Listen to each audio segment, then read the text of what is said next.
So we're back to school, the back to school version of Every Kid. By the way, of Being on the Bell, brought to you by Every Kid Counts Oklahoma. Have a great show for you this week after, I guess we've been off basically all summer.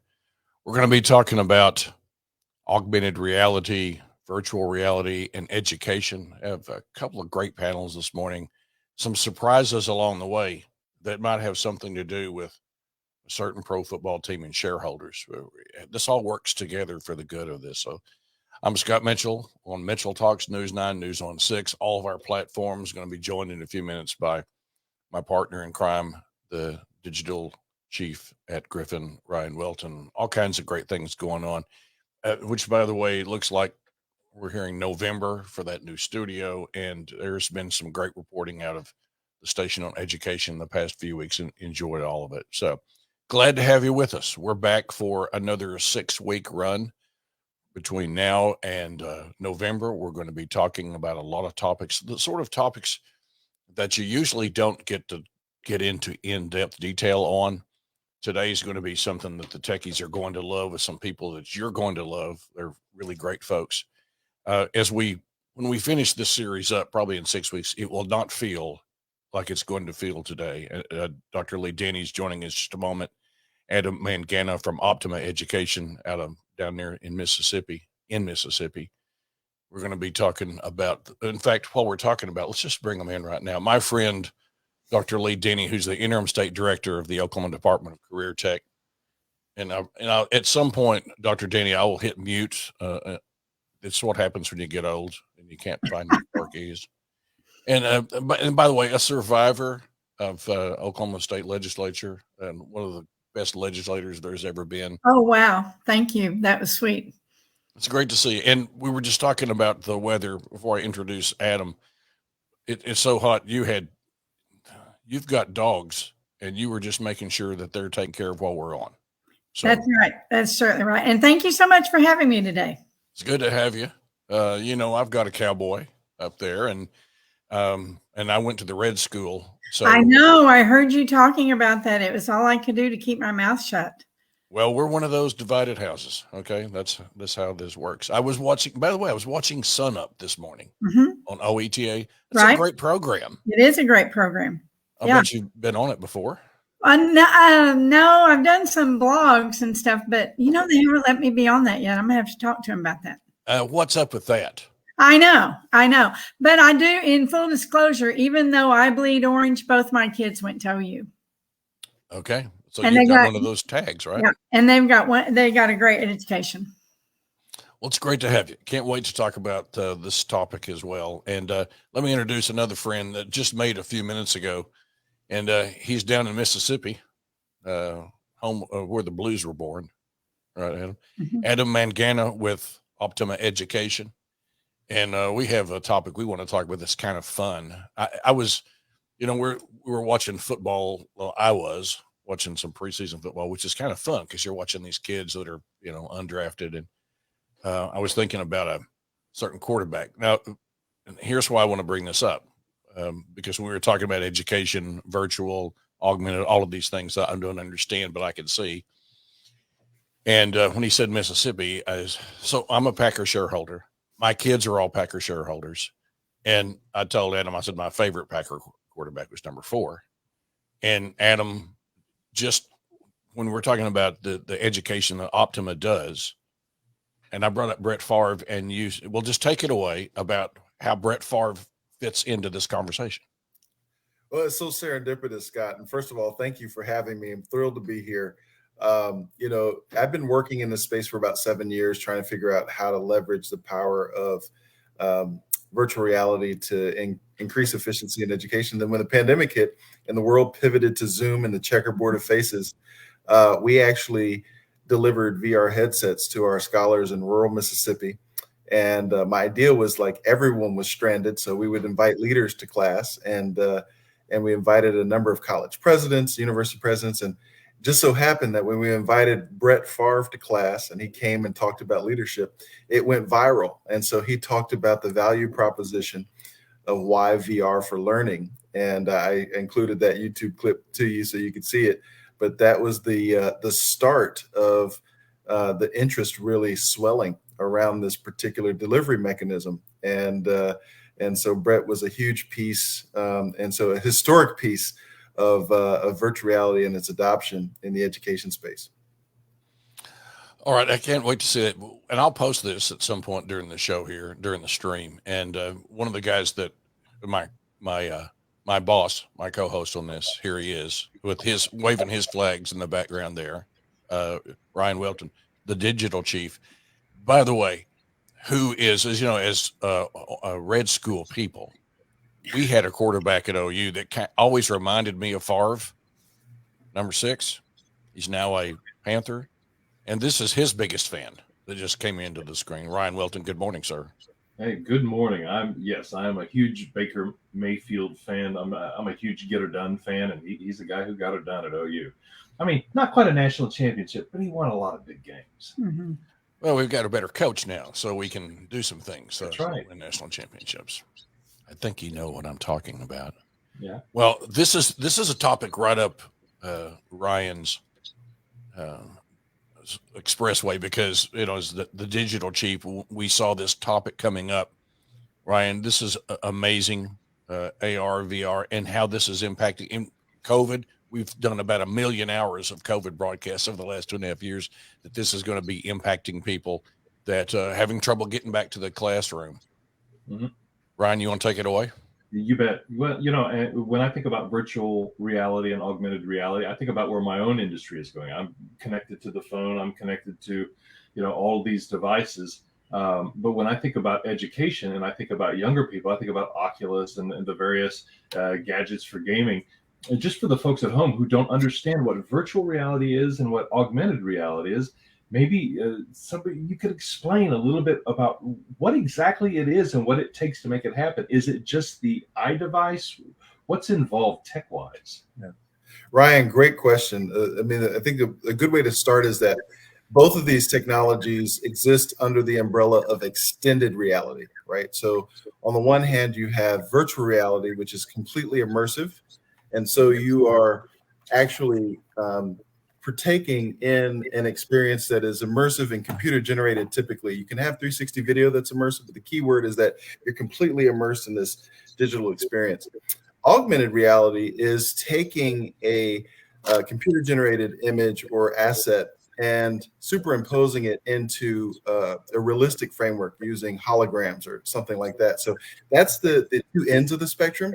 There's also, in the middle of the spectrum, augmented virtuality, which is a mixed reality concept. People will say the term mixed reality, and this is where we take maybe photorealistic assets and bring them into virtual reality or augment and have this kind of mixed experience. We're combining those two ends of the spectrum. So extended reality is the big umbrella. You have virtual on one side, augmented on one side, and then augmented virtuality or mixed reality in the middle. Very good.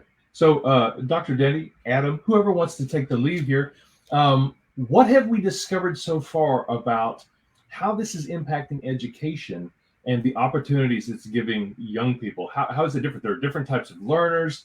Just what are you seeing in the classroom right now? Okay. Do you care if I start, Adam? Oh, please. Okay. COVID sent us all to, like you said, Hollywood Squares or Brady Family Squares or something, sent us home and sent us alone. And so here at the Career Tech Center in Oklahoma, we decided that since tech is in our name, that we need to be on the cutting edge of this. So what we've done is try to bring innovation to the classroom, whether it be sitting at your own home or now that we're back in brick and mortar, or as Adam was talking about, into charter schools and virtual schools. So we feel like it's our mission to help students explore all the interests of the newest technology that's possible. So here at Career Tech, we've actually invested in 100 virtual reality headsets. Now, that being said, it's been kind of hard for us to get takers to jump into that technology, but we're going to be ready when it happens. What we have done, we've taken about 40 of the headsets, and we feel like in Career Tech we can use these in agriculture, healthcare, aerospace, film, and television production. We feel like we have a lot of uses, but we started in the agriculture sector. and I'm going to speak mainly in Oklahoma.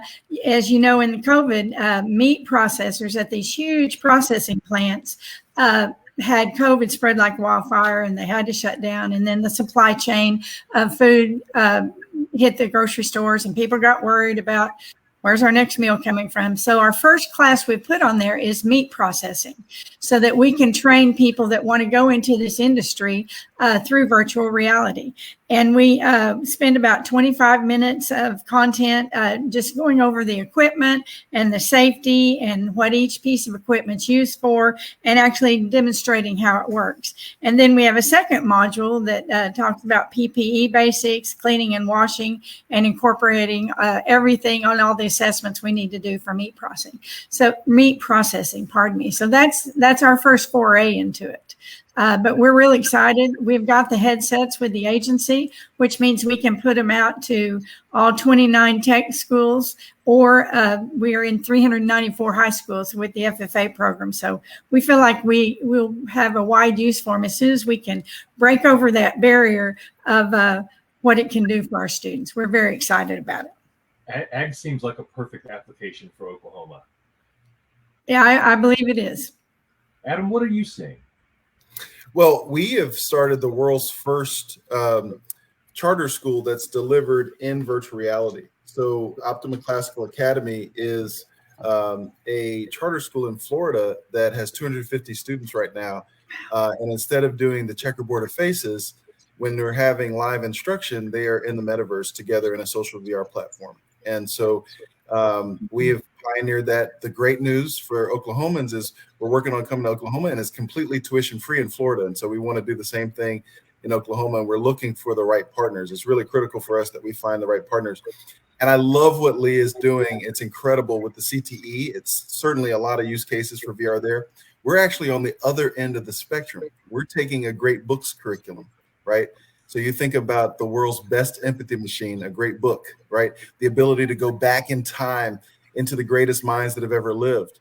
And then you pair that, instead of with Zoom, which was engineered to be, a conference call, you engineer that with an experience to go back into time and interact with Socrates or Aristotle or Epictetus. And you can see that it's transformational for students. It becomes the second best empathy machine because you can walk a mile in the shoes of somebody else. And I think there's a really powerful way in which the classroom can be the third teacher. Augustine says, the world is a novel. If you stay in one place, you've only read one chapter. And so imagine being able to take Oklahomans all over the world, despite whatever's happening with whatever new pandemic is in vogue. Mm-hmm.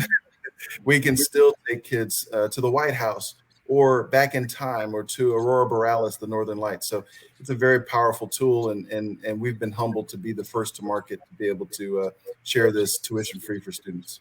Can I follow up just real quick? You mentioned the metaverse, and it's, as a digital guy, it sends a little tingle down my spine. I was like, metaverse, are we talking capital M, the actual, what Zuckerberg talks about as the metaverse, or general VR, lowercase m metaverse?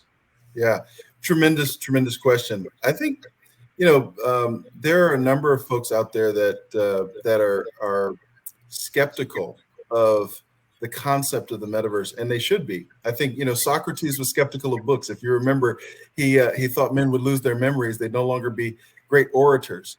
And so, in the ways in which we think about the capital M metaverse, really, we're talking about a three-dimensional internet. The internet already in 2 dimensions is the metaverse, but as you make it immersive and you can come into it, there's a lot of opportunity and a lot of complexity.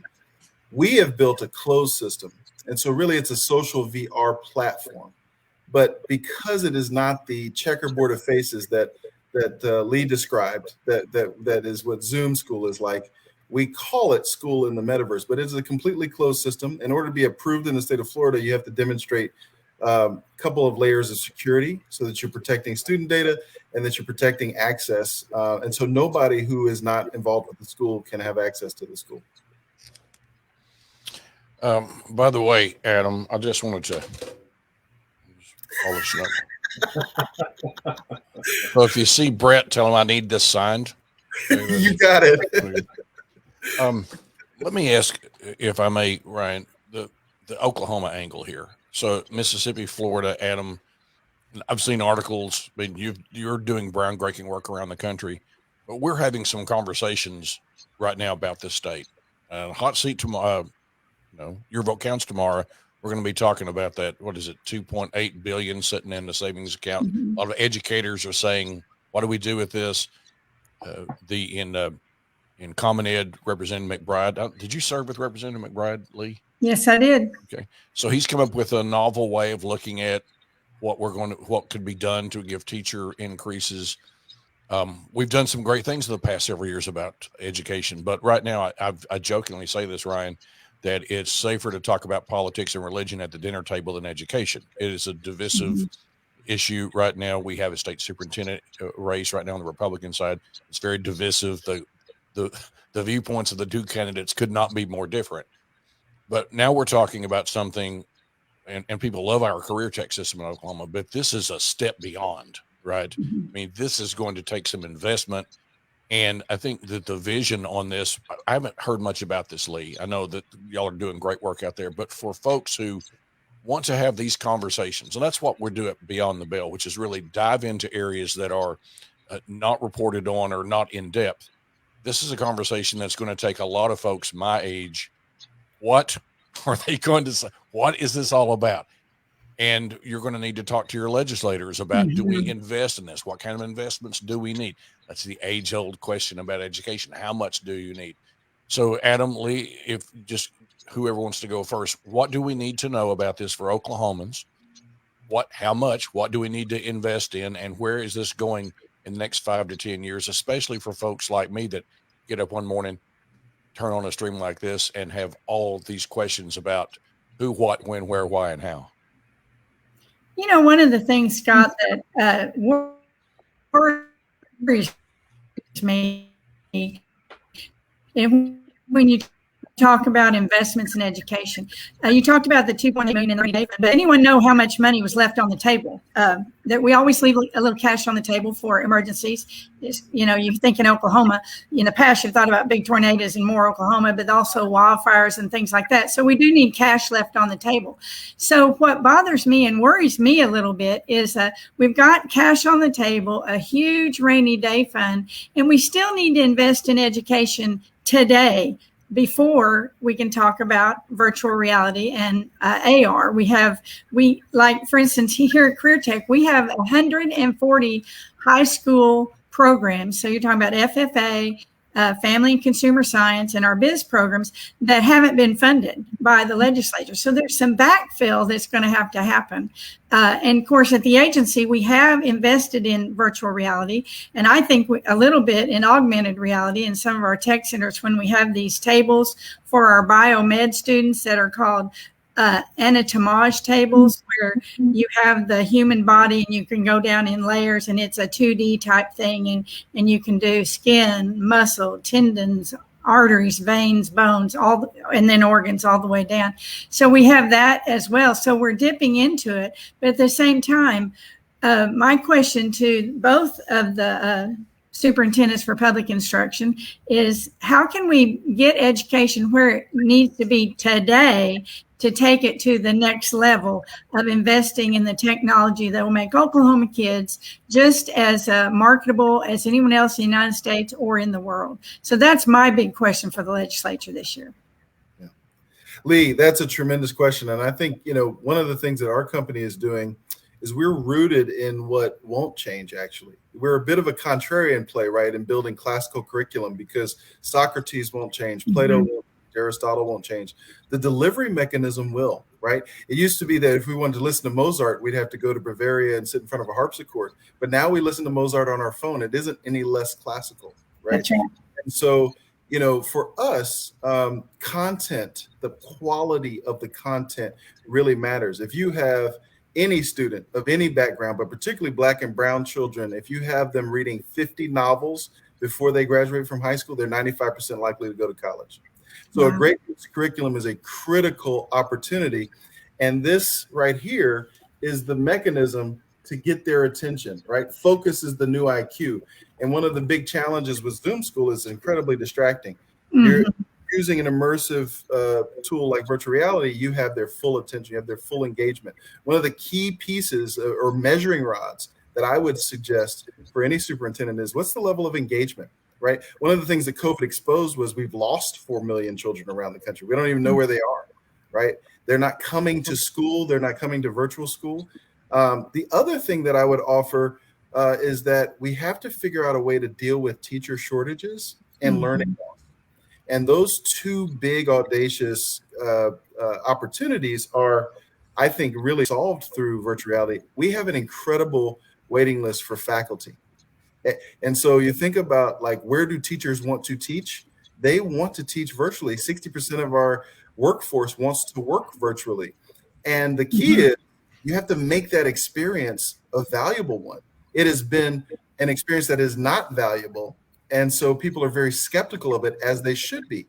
But virtual reality creates the relational accountability that you can have real learning gains. And I personally believe, and this may be me getting a little bit political, but I think the family should be at the center of the educational experience. Being able to have world-class education right in your home is timeless. You think about it. Alexander would not have been great if Aristotle didn't come into his home. And so when we can bring talent like Ryan and Lee and myself into the homes of Oklahomans, we're changing the trajectory of many children's lives. Adam, I've already been writing down. We've got several quotes from you now. Focus is the new IQ. Books is the world's best empathy machine. I love those. That's just really, I appreciate what you bring to that. Dr. Danny, Adam, are you able to measure yet the impact that it's having in the classroom? They talk about SMART goals at work, specific and measurable. Is there any mechanisms in place to actually see the impact that VR and AR is having in the classroom? Adam, this one's yours. Oh, absolutely. So I was part of the first longitudinal study at Stanford that studied this work, and I've been working in space for 7 years. We've been actually commercializing social VR as a learning platform for about 2 years. I mentioned the Brett Favre piece, but we were able to, before we launched in Florida, do a pilot in California. And we have a white paper on our website if anybody's interested, www.optimaclassical.org. And it basically shows that students were able to learn things twice as fast, retain things twice as long.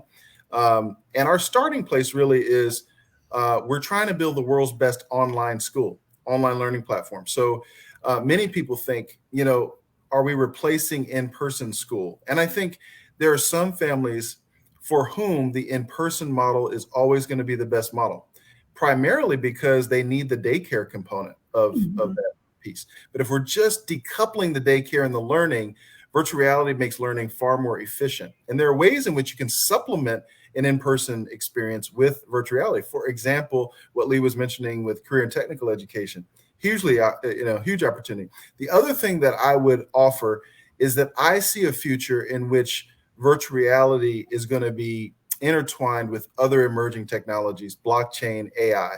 And I think those three technologies intersecting will have huge impacts in education, primarily around record keeping, right? And thinking about the student record as its own non-fungible token or NFT, right? That can't be changed, that can't be. And so how do we know if someone has the requisite skills to be a meat packer? Or how do we know if someone has the requisite skills to be, an underwater welder, right? We're going to need to be able to track that at scale and have it not be able to be compromised. And so these emerging technologies, I think, are going to offer an opportunity for many states to invest. And I'm very excited that Oklahoma's one of the first to be thinking in these ways. I'm very bullish on Oklahoma. Ooh, thank you. Dr. Denny, would you say that Oklahoma schools are hungry for this new technology to come in? Or are you facing any skepticism? I think they are hungry for it, but at the same time, they're a little bit scared about it. So we have to offer up the training involved and give them the experiences before we expect them to put them in the classroom.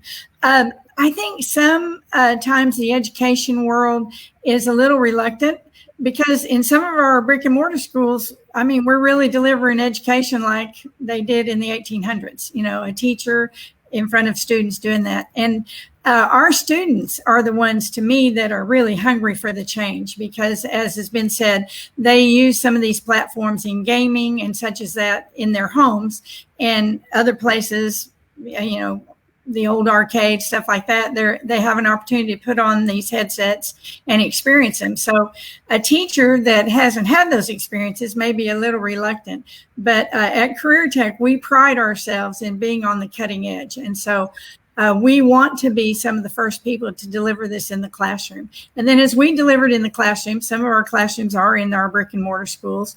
And so the teachers get used to it, and then it takes off from there like ripples in a water. So we want to be one of the best states. Our governor says he wants to be top 10 in education. We've got some of the best teachers in the nation. I think our cost of living and what we pay teachers kind of holds us back in the ratings, but our teachers are fantastic. And so I think once they're exposed to it in our brick and mortar schools, I think they will embrace it. And I think it may not be 100% virtual like Adam's talking about in Florida. For that particular school may come to Oklahoma, but our other schools will use it in combined with other things such as pencil, paper, books, videos, et cetera, et cetera.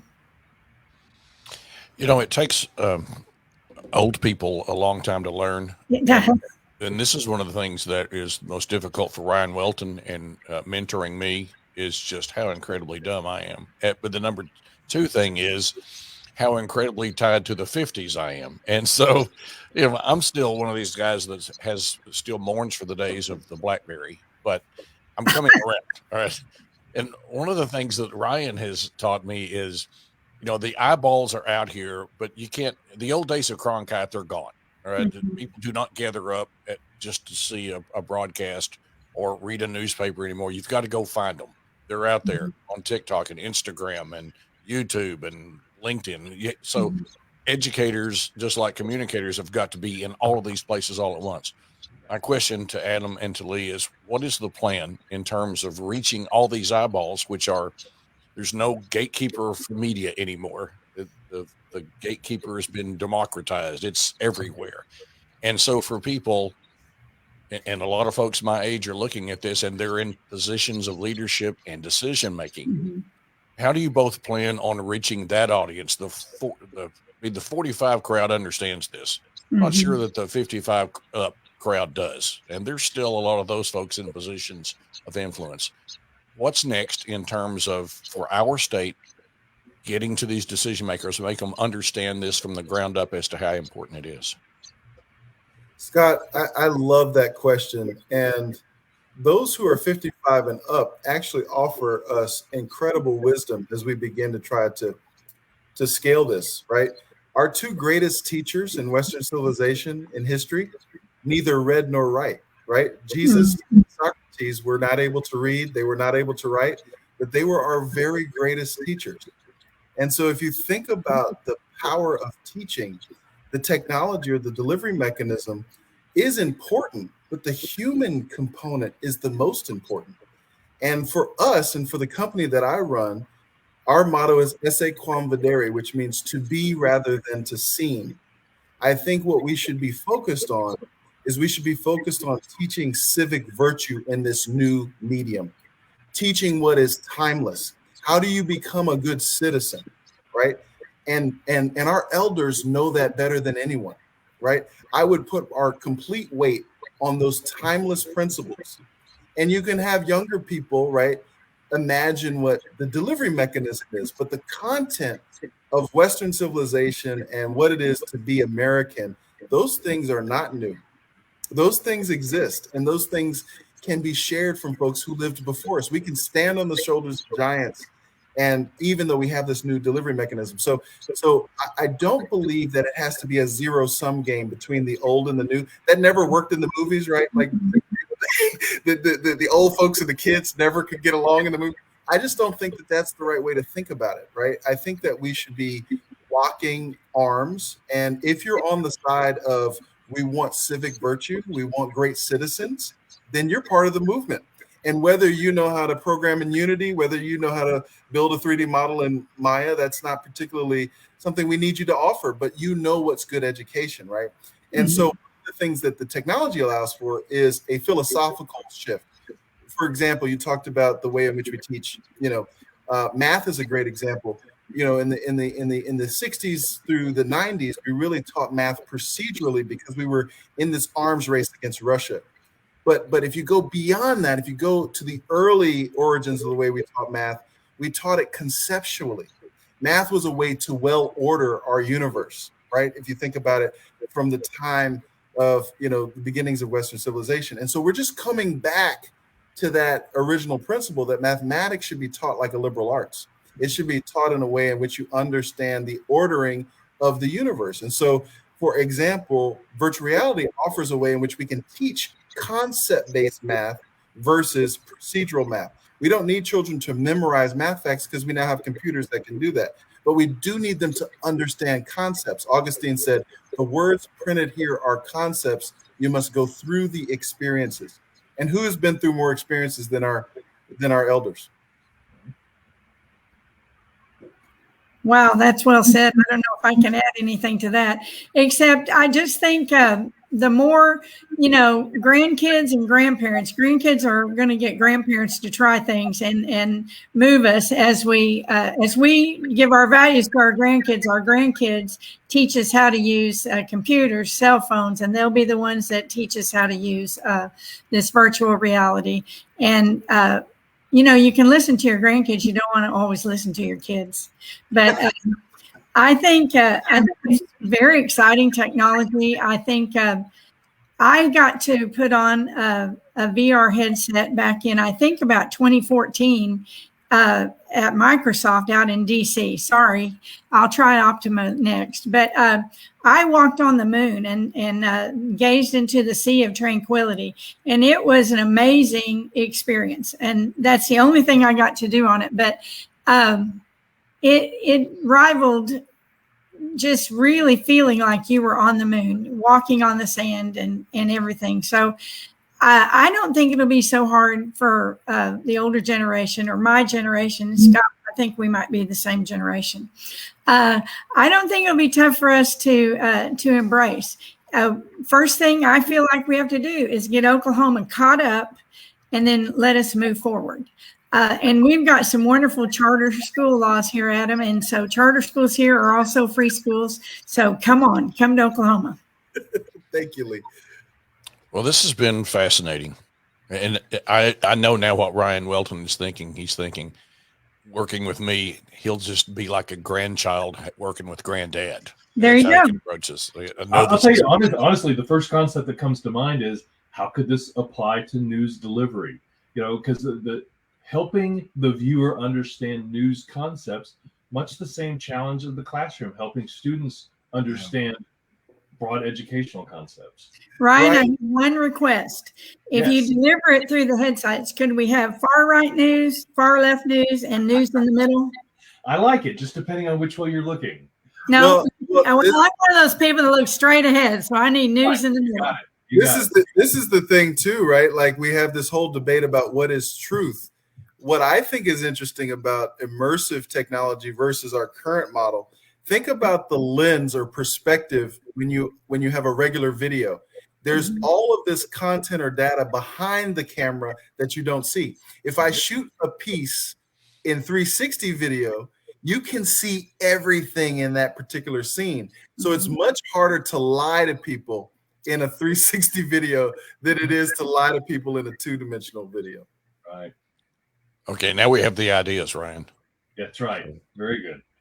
Well, this has been fascinating. And in a moment, we're going to talk about workforce, AR and VR. But in the meantime, Adam Mangana and Dr. Lee Denny, thank you both. Just remember this, Adam. Okay, we've got to have a conversation about this. And it's great to have you both. And I'm sure Adam looking at Oklahoma and Dr. Denny working in this field. We're going to do a lot more stories on this, Ryan. I think it's fascinating to me. Thank you so much for having me. Thank you so much. Both for having me as well. All right, Adam, Lee, thanks so much. We'll talk to you again soon. Okay, bye now. Bye now. Take care, guys.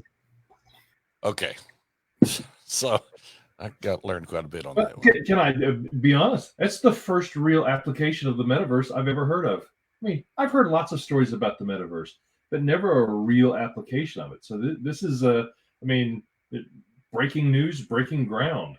the metaverse in our classrooms.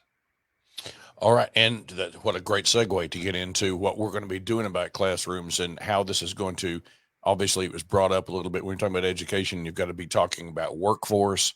This has been a top issue for our legislature, for our governor, for policymakers, business leaders, you name it. This is an issue that people want to learn about, and how can we make our workforce competitive against all these other states we're competing against. So let's bring in our next panel.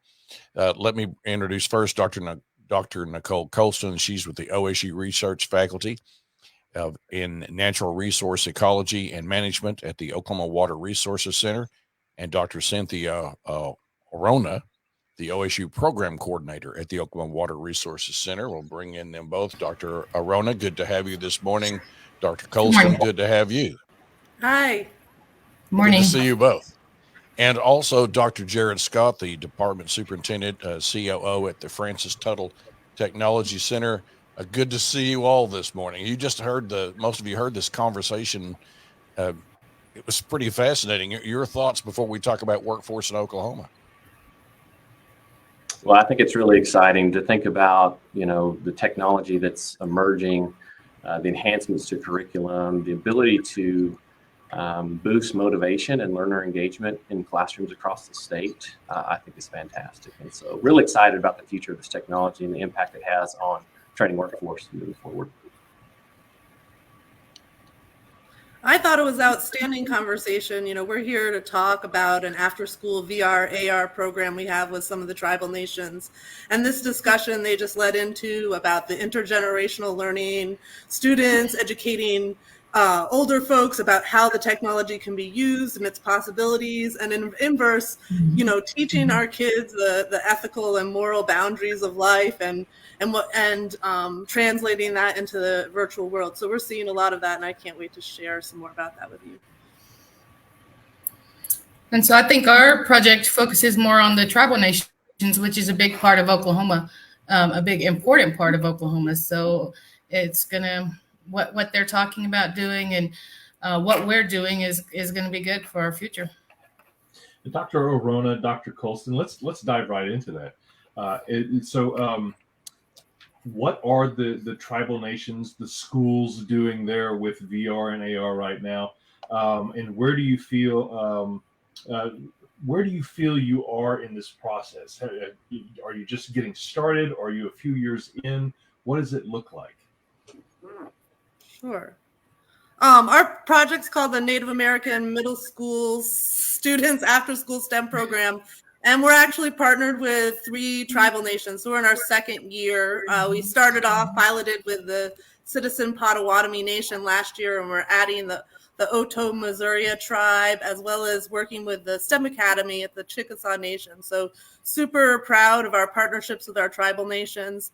And our program really tries to blend the tribe's needs and interests in tribal cultural learning. So VR provides all these opportunities for language learning, immersive field trips, cultural preservation like museums, imagining Indigenous futures. So there's a lot of video games and things of that nature of Indigenous themes. In this free choice learning situation. So like many panelists have said, this is where the kids are. So we position the kids. We have a 7-module curriculum, and the kids build things in 3D spaces. So for example, their own dorm room, and then decorate it. They scan and 3D print objects, and they create augmented reality furniture that they can place in the room. So a lot of design building by the students where they're creating the virtual spaces. And I think that's really important to element of our project, which is that we're positioning these Native American students as designers rather than just users of this media, and at an early age engaging them in thinking about how that can help them with jobs moving forward. Dr. Orona, what has been your experience working with Dr. Colston and her research? So this is our second year of doing this. And so I really engaged with Dr. Colston in the research side. as far as, the gathering the data and whatnot. But my biggest part is that I serve as the tribal liaisons between the project and the tribes, which is even more important than the research part, because if I can't get the tribes on board, then we have no research, right? So it's that's where my big role is, finding out what kinds of help those tribes need in terms of our project, what kinds of things they're seeing that they don't like or that they do like and want more of. And so that's where my role comes in. That's what I play in this project. Have you been able to see any results in terms of, I don't know if it would be test scores or somebody going on to design school architecture? Have there been any standout case studies from the program? We're just in our first year pilot, but we can already tell you that creating these 3D spaces is highly motivational to the students.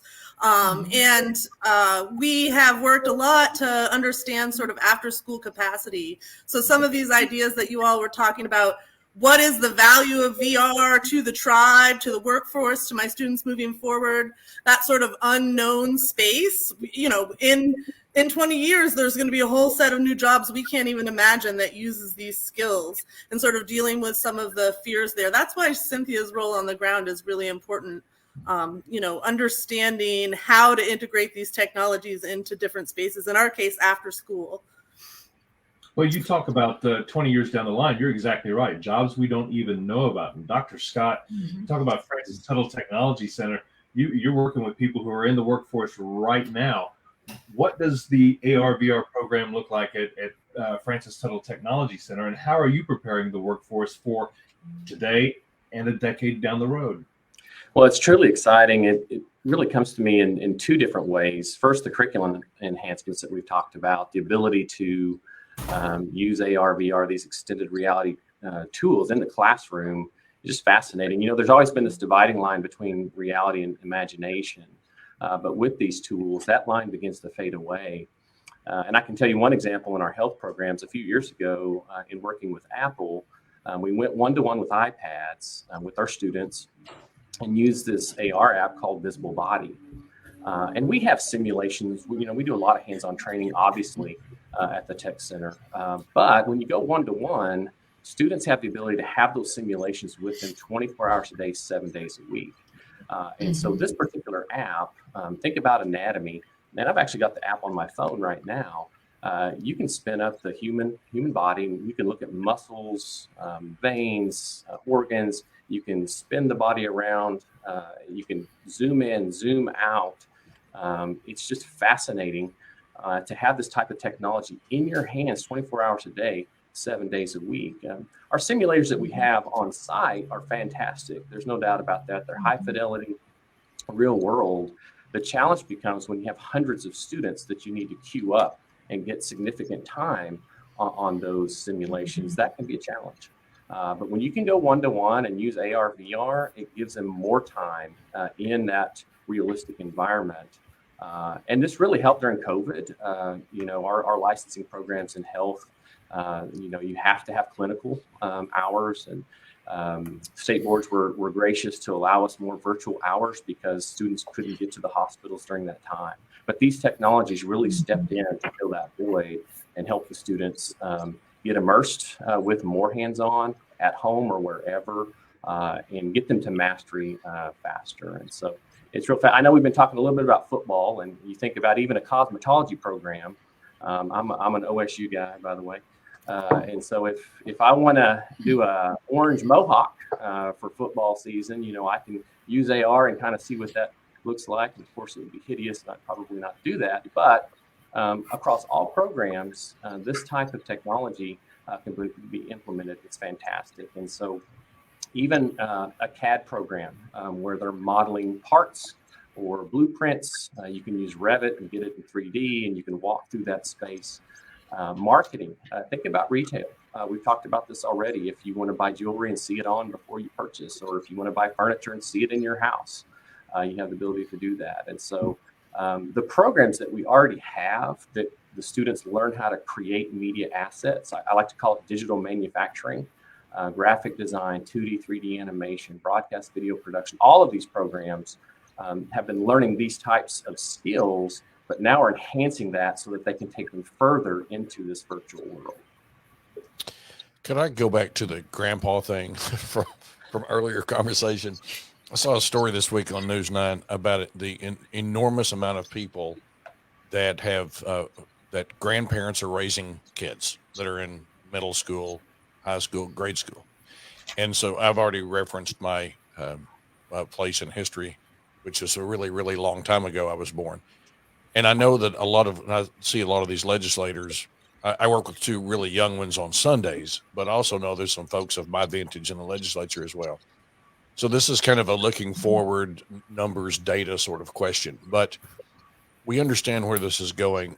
But could you help us put into perspective for Oklahomans how important this is? You're cutting edge right now, but any sort of data in terms of how this is going to impact our workforce going forward, and what sort of numbers, some sort of eye-opening numbers you could share with us, or information that just gives us some idea about how important this is going to be moving forward, especially as we think about grandchildren, great-grandchildren, and children moving into the workforce, how important it is, how essential it's going to be in the future.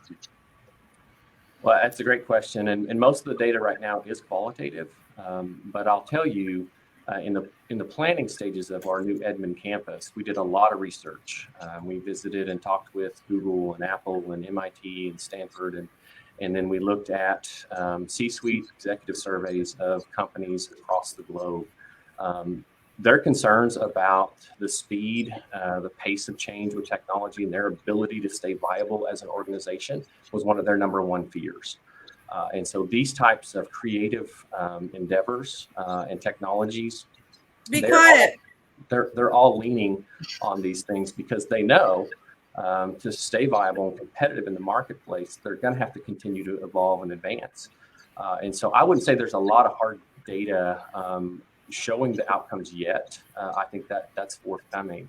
But I'll date myself a little bit. In the mid 90s, when I was working on my bachelor's degree, I remember a company and internet service provider came to town and had a meeting at a library. And I was a student, and I was sitting next to a couple business owners.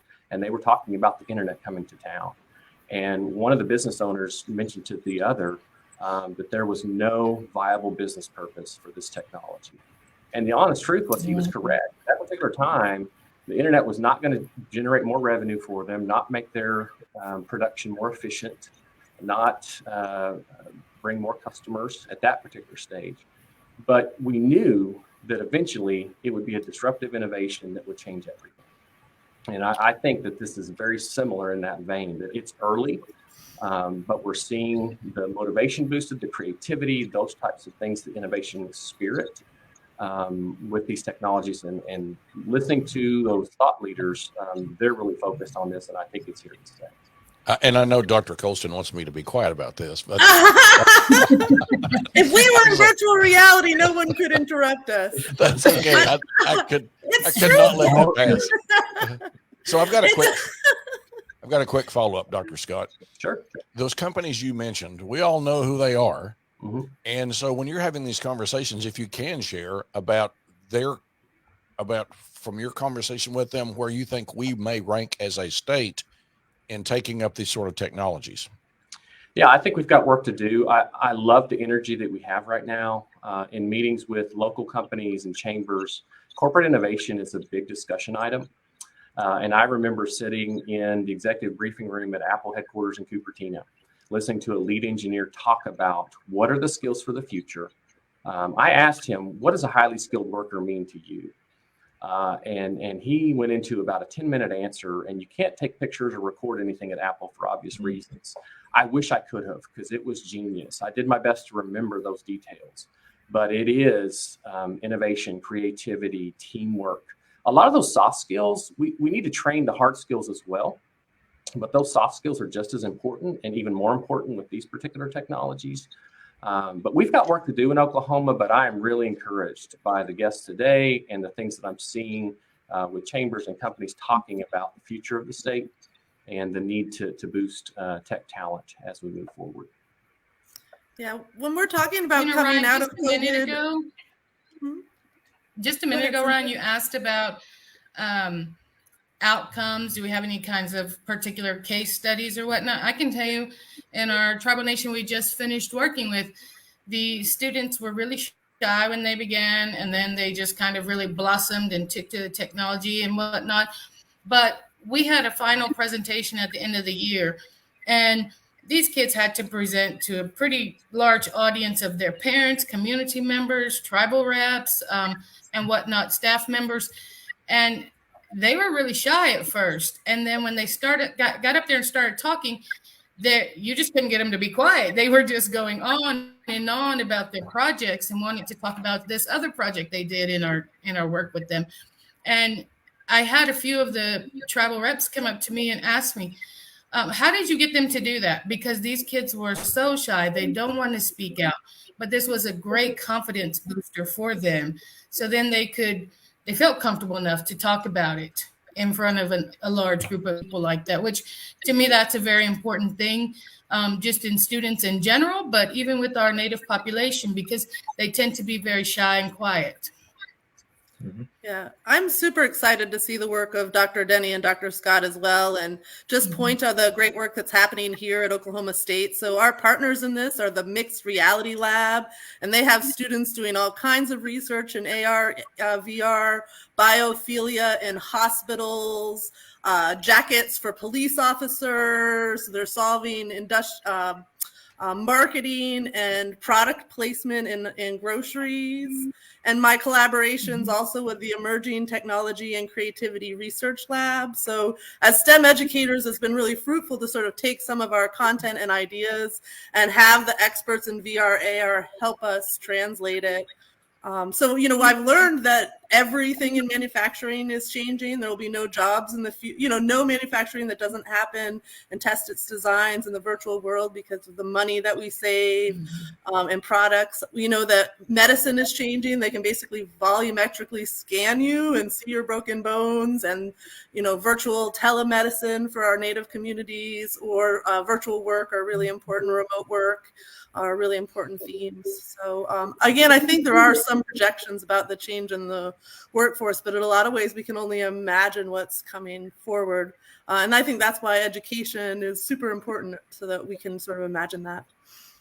Right. And we're talking about the workforce now, but it just popped in my mind as you mentioned that there's always a dichotomy, between the haves and the have-nots. And I'm not talking about economically. I'm talking about cities versus rural. Yes. Accessing smaller towns. What are you seeing in terms of challenges there, and how will we be able to go forward and solve that? It seems like technology is always a good way to actually reach folks in rural if they can get access. Yeah. Dr. Scott was right about limitations to large-scale uses of VR for gathering.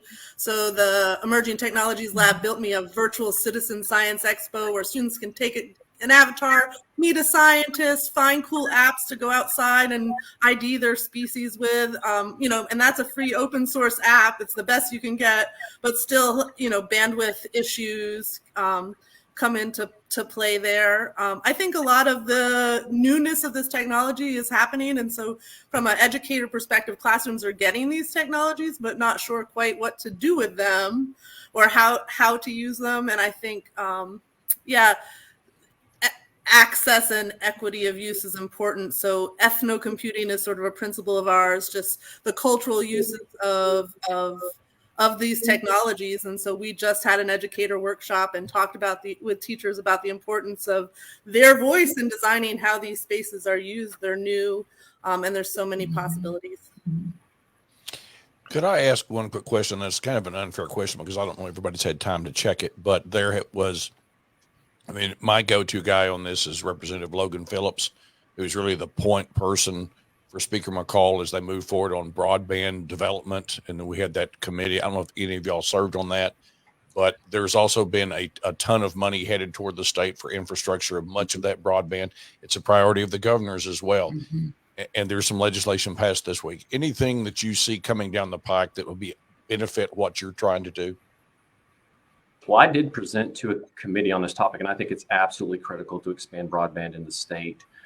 Their questions for me were related to workers needed to make that happen. And so we were giving information on how we could spin up training programs quickly to help that infrastructure get put into place. But I certainly think that, it's always been the struggle between the capabilities of hardware, software, and bandwidth. We've got the hardware, the software's getting better, but the bandwidth is still something that has to be addressed. And I appreciate the fact that the state's really looking at that, because that'll get this type of technology to those rural areas, because we want every single student in the state to benefit from this. I think the model our project is using is technology centers. So each of these tribal after schools projects will get the 3D printing and software and technology that allow us to have sustained educational things. And I think that model, I was, got to talk with President Shrum, is something that OSU is thinking about. How do we get these centers for virtual learning in rural places? Sounds like it's time for us to interview Logan Phillips, Ryan, because there's so much going on there. So I just think this is fascinating. And I really think you folks are where the rubber meets the road, because these folks, when we're talking about recruiting businesses, that has been in the news a little bit over the past year. And they're taking a look at workforce, as well as cultural, all these things that go into recruiting businesses. But we've been in the mix. And this is fascinating to me. Any last thoughts, Ryan, with our panel? Well, I mean, I just, I hope it's not too late for the folks who are in their 20s, 30s, and 40s to learn about this. We're talking about with Adam about the metaverse. I'm excited about that. I want my first VR headset. Hopefully Dr. Scott, there are opportunities for adults to learn about this who are already in the workforce. Absolutely. You know what we could do real quick? Hey, Adam, wave if you still see us. Okay. Let's bring this guy in for just a second. Ryan just talked about headsets. Can I ask you a question about if, Christmas is coming. So we've got the 65 crowd listening to me going, oh, we got to get us one of those. So what do we do?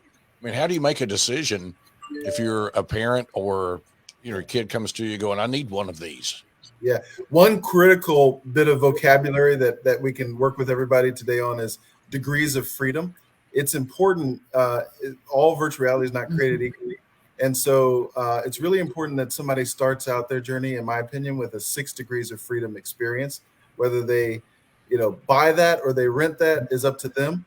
But 6 degrees of freedom means you can actually move around in the space. The 3 degrees of freedom is like, in my humble opinion, an expensive kaleidoscope. You're able to look around and you can see 360, but you can't actually move. And there's something very powerful. I was talking about earlier, going back to our origins.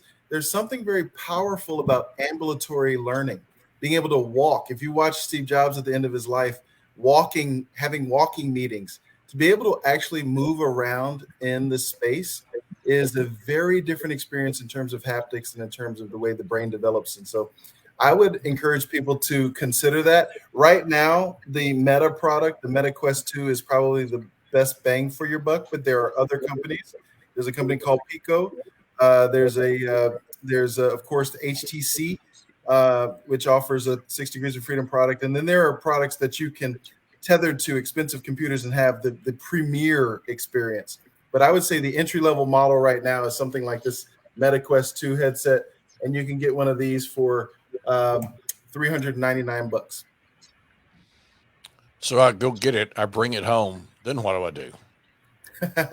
So it's fairly straightforward. You're going to, and you actually don't have to go get it. It will come to you if you'd like to order it on Amazon. They have, you don't actually have to go get it if you don't want to. But if you'd like to go get it, Target, Best Buy, these are places, Costco, these are places that will sell these. And once you get it, you'll download an app on your phone. Most folks now have smartphones, and you'll walk through the pretty self-explanatory directions to tie that experience to your phone. And then you can download applications just like you download them to your phone. You can download applications on your headset. Our educational platform is actually an application that you can download on a headset. And so we're kind of hardware agnostic. We use the Quest 2s for our charter school because they're the cheapest, but we'd be happy to deploy them in any 6 degrees of freedom environment. Scott, you're welcome to come up to OSU to the Mixed Reality Lab. We'll put you in some goggles. My first experience with these guys, they brought 5th grade Pawnee students in. They designed a room, and then he brought actual interior designers down from Tulsa, and the kids showed them how to do a virtual tour with the goggles. It's really amazing, and we'd love to have you. Okay, I have to bring Ryan. Yeah, Because, sure. he has to help his granddad into the building, and Well, I have Make it a Lambeau Field kind of immersive experience. Oh, there you go. This is legitimately the first time I have been legitimately interested in going out to Amazon or going to Best Buy or wherever and actually getting a headset, because Scott, you and I, we try to be on the forefront of a lot of these things, and I think now is the time. They always say with new platforms, whether it was TikTok 2 or 3 years ago, you got to get there at the beginning if you want to stay ahead. And so this has legitimately been interesting. So I appreciate, Adam, all the how-tos. Ryan, I will tell you that I think the way that virtual reality was introduced to the world was a little bit strange from my perspective, just having worked in it. We basically put people in roller coaster rides. And so you had about 30% of the population have motion sickness as this thing was rolled out. Agency is a really important element of this technology. If you can move yourself, you are far less likely to have motion sickness. But if someone else is moving you, like on rails through an experience, there can be a lot of challenges with that technically and in terms of user experience. And so there are a couple of things that I would offer to the crowd that's listening. Social VR is really, I think, the highest and best use of the technology. I think those who are creating kind of on-rail single-player experiences, which is where this technology started for the most part, we don't need more isolating technologies. We really don't. We need technologies that bring us together and that are aspirational, that activate our best selves. And so I think social VR is a really important component because we learn socially, right? And so that is a really important component. So I would encourage anybody who's trying it to try it with a friend. So I love what Scott said. He's going to bring Ryan. And you all should meet each other as avatars. The great thing, Scott, though, is if Ryan can't come, you can still meet him. All he needs is a headset. He can be there. He can be in Sri Lanka. He can be in Canada. He can be wherever, and you can be together in the common courtesy of connection that the metaverse might offer. Okay, so I think we're having dinner later this week. So we need to let Christy and Candace know Christmas gift requests are coming. Set that money aside. So now, Scott, the only thing I was going to say is we need to talk to the folks up in Lambeau, see if we can't offer some of that stock on the blockchain and see if we can't get some ownership in the form of cryptocurrency. Listen, we've tried to cover that. And when I covered it the last time, it was 23-year-olds, and it have a grasp for it, right? And Ryan told me he set up this panel, and first off, the nomenclature and the way they talk is different, and so listen, being old has its benefits, but understanding just that language, right? And the crypto people, it's a culture. And NSFs and what that's not the right NFTs. NFTs. Okay. NFTs are not safe for work. I think they are okay for work. Anyway, my whole point is this.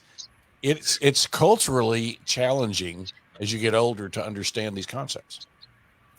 So I just step in and say I think Adam's right about the social elements of this technology.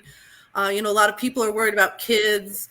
And being glued to their screens, but I've heard sort of really amazing and energizing stories about marginalized or underrepresented people really in those spaces they're talking to and with each other, and we shouldn't neglect those peer support places.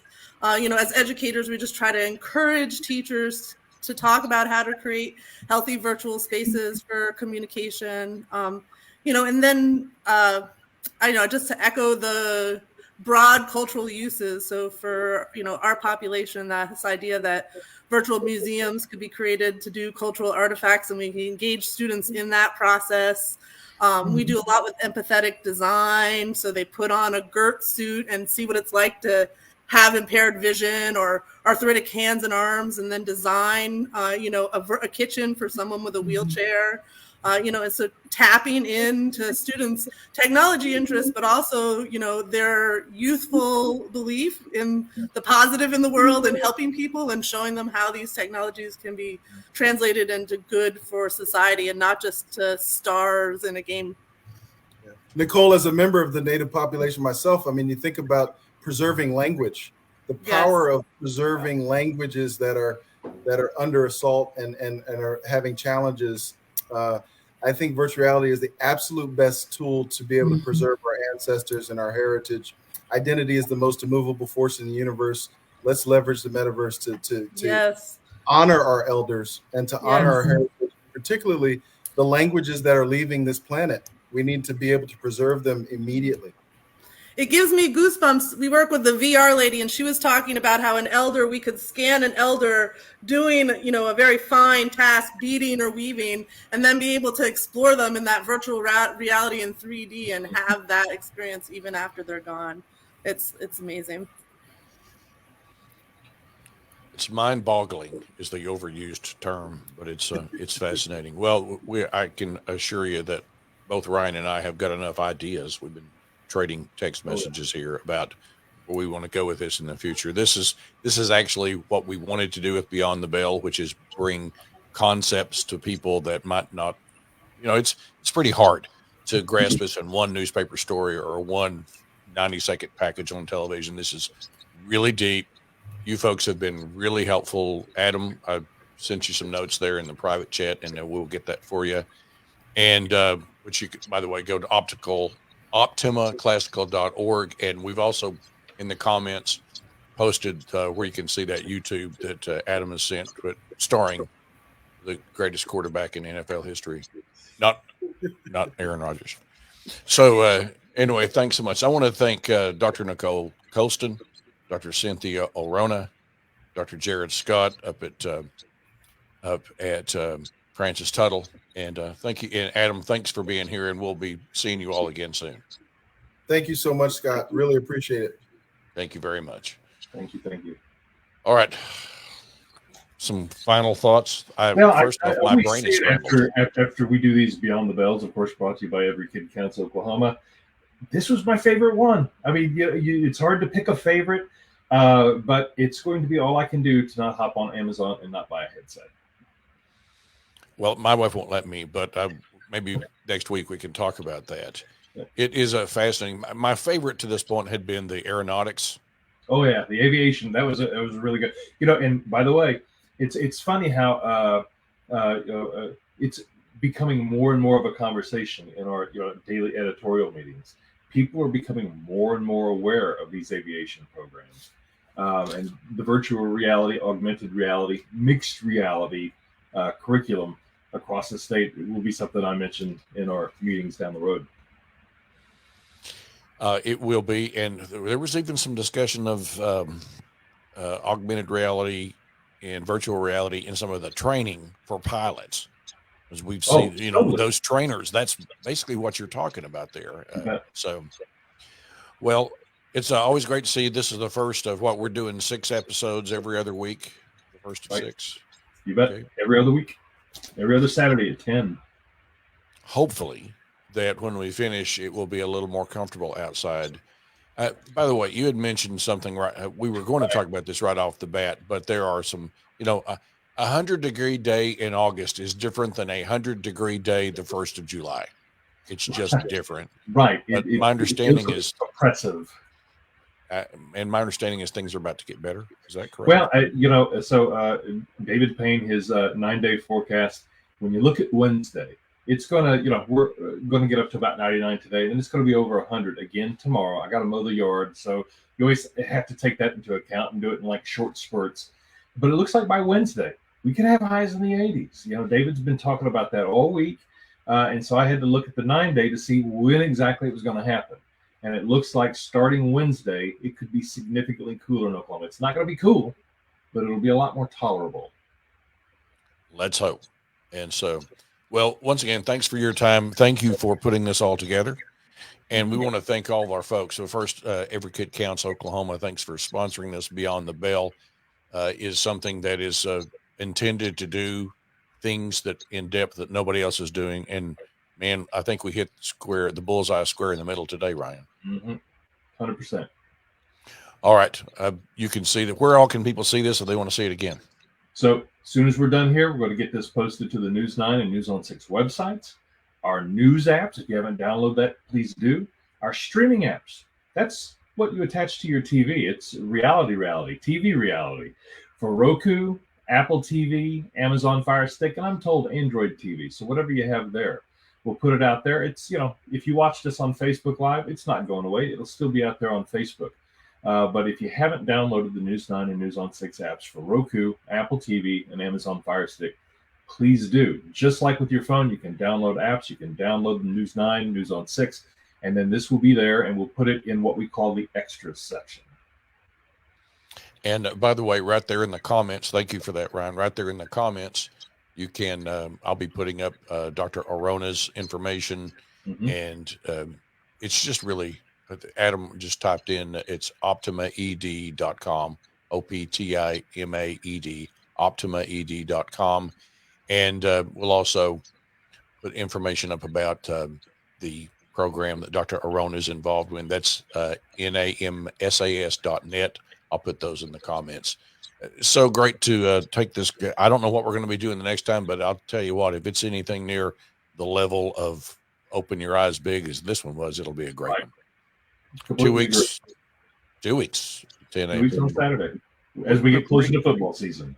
That's what I was going to ask. Would be pretty close to football season, and you can see in the background Mr. Wilton's preferences. I don't think the Sooners play UCLA. I would really like for them to play USC soon, though. Oh, you and me both. Yes. Well, anyway, USC's problem, not ours anymore. All right. Thank you so much for watching Beyond the Bell, brought to you by Every Kid Counts Oklahoma, and we'll be seeing you on TV tomorrow morning. Your vote counts. Pretty good topics coming up with Representative Eccles and Jason Dunnington. Hope you'll see that. That's about the Sunday show is now from 7 to 8. 7 to 8. Okay. And we break up your vote counts into 2 segments. So for more, because it's as we like to say, the most watched political segment in television in Oklahoma. So we hope you'll be, and we'll be talking education in that as well. So on behalf of Ryan Wilton, all of our guests today, I'm Scott Mitchell saying, go out and make it a great weekend. Goodbye, everyone.